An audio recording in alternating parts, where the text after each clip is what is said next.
Hello বন্ধুরা, আমি Rakhi Bhawal. Welcome to my channel. আশা করছি আপনারা সবাই খুব ভালো আছেন। আজ আমি ফুলকপির একটা নিরামিষ রেসিপি নিয়ে চলে এসেছি, যেটা ভাত, রুটি, পরোটা, লুচি, নান সব কিছুর সাথে খেতে দুর্দান্ত হয়। যদি তোমাদের আমার ভিডিও ভালো লাগে তাহলে আমার ভিডিওটি ফুল ওয়াচ করবে বন্ধুরা, আর হাইপ অপশনটা তোমরা প্রেস করে দেবে।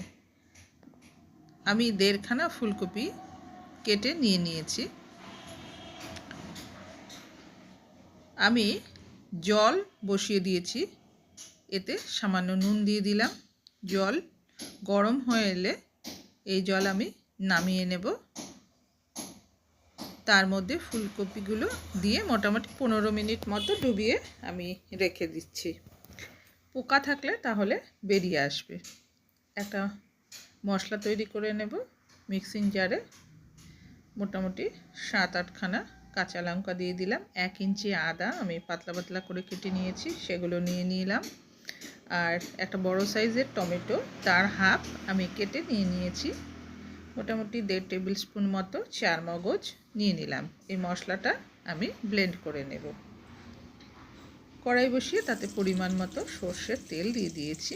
এবার আমি কেটে রাখা ফুলকপিগুলো, যেগুলো আমি গরম জলে বেশ কিছুক্ষণ ডুবিয়ে রেখে দিয়েছিলাম, সেগুলো তুলে নিয়েছি। তুলে নিয়ে এবার জল ঝরিয়ে আমি ফুলকপিগুলো ভেজে নিচ্ছি। ফুলকপি ভাজার সময় আমি নুন দেব না। নুন দিলে ফুলকপি থেকে জল বেরিয়ে আসে, সেই জন্য নুন আমি পরে ইউজ করব। এতে আমি পরিমাণ মতো হলুদ দিয়ে দিচ্ছি। বন্ধুরা, হালকা করে আমি ফুলকপি ভেজে নেব। দেখুন বন্ধুরা, মশলাটা আমি ব্লেন্ড করে নিয়েছি। খুব সুন্দর একটা মিহি পেস্ট হয়েছে। আর বন্ধুরা, ফুলকপি আমার ভাজা হয়ে গেছে। এবার আমি তুলে নিচ্ছি।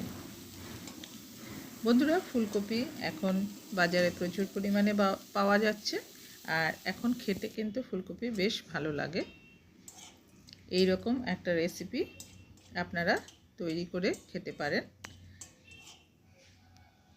আবার কড়াই বসিয়ে তাতে তেল দিয়ে তেজপাতা আর গোটা গরম মশলা ফোড়ন দিয়ে নিলাম। এতে দিয়ে দিলাম আলুর টুকরো। আমি 2টো আলু কিউব করে কেটে নিয়েছি। এর মধ্যে পরিমাণ মতো হলুদ এবং নুন দিয়ে ভেজে নেব। আপনারা চাইলে আলুটা স্কিপ করতে পারেন, তবে ফুলকপির সাথে আলু এইভাবে দিলে বেশ ভালো লাগে। আলুগুলো ভাজা হয়ে গেছে অনেকটাই। এবার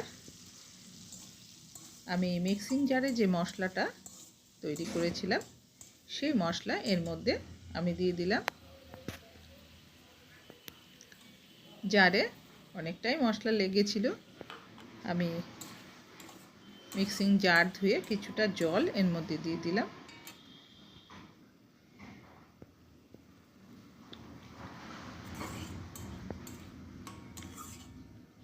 মশলা দিয়ে ভালো করে নেড়েচেড়ে নিচ্ছি।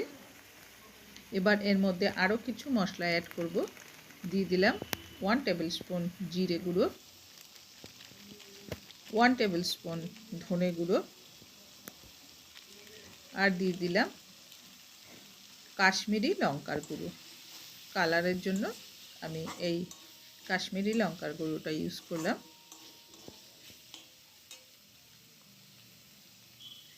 আর আমি পোস্ত বেটে নিয়েছিলাম কিছুটা পরিমাণ। এই 1 টেবিল স্পুন থেকে একটু বেশি পোস্ত আমি বেটে নিয়েছিলাম। সেই পোস্ত বাটাটা এর মধ্যে দিয়ে খুব ভালো করে এবার সমস্ত মশলার সাথে কষিয়ে নেব। মশলাটা খুব ভালোভাবে কষিয়ে নিতে হবে। দেখুন বন্ধুরা, মশলা আমার ভালোভাবে কষিয়ে নেওয়া হয়েছে। এবার ফুলকপি দিয়ে দিলাম। ফুলকপি দিয়ে আবার আমি পুরো মশলার সাথে কিছুটা সময় নেড়ে চেড়ে নিলাম। আর ফুলকপিগুলো কিন্তু সেদ্ধ করার জন্য আমি একটু ঢেকে রান্না করব। মোটামুটি 2 মিনিট মতো ঢেকে রান্না করে নিয়েছি। আর মশলাটা কষানোর সময় আমি সামান্য একটু জল দিয়েছিলাম। জল দিয়ে খুব সুন্দরভাবে কষিয়ে নিয়েছি। এরপর পরিমাণ মতো আমি জল দিয়ে রান্নাটা করে নিলাম। দেখুন বন্ধুরা, রান্না কিন্তু প্রায় শেষ পর্যায়ে। মোটামুটি 5 মিনিট মতো জল দেওয়ার পর আমি ফুটিয়ে নিয়েছি এবং ঢাকা দিয়ে দিয়েছিলাম। ফুলকপিগুলো খুব সুন্দরভাবে সেদ্ধ হয়ে গেছে। রান্নাটা কিন্তু কমপ্লিট হয়ে গেছে। আমি গরম মশলা দিয়ে নেড়ে চেড়ে আমি নামিয়ে নিয়েছি। এটা বন্ধুরা আপনারাও ট্রাই করতে পারেন। ভাত, রুটি, লুচি, পরোটা সব কিছুর সাথেই এটা খেতে দুর্দান্ত লাগে। আমার ভিডিও ওয়াচ করার জন্য সবাইকে জানাই অসংখ্য ধন্যবাদ।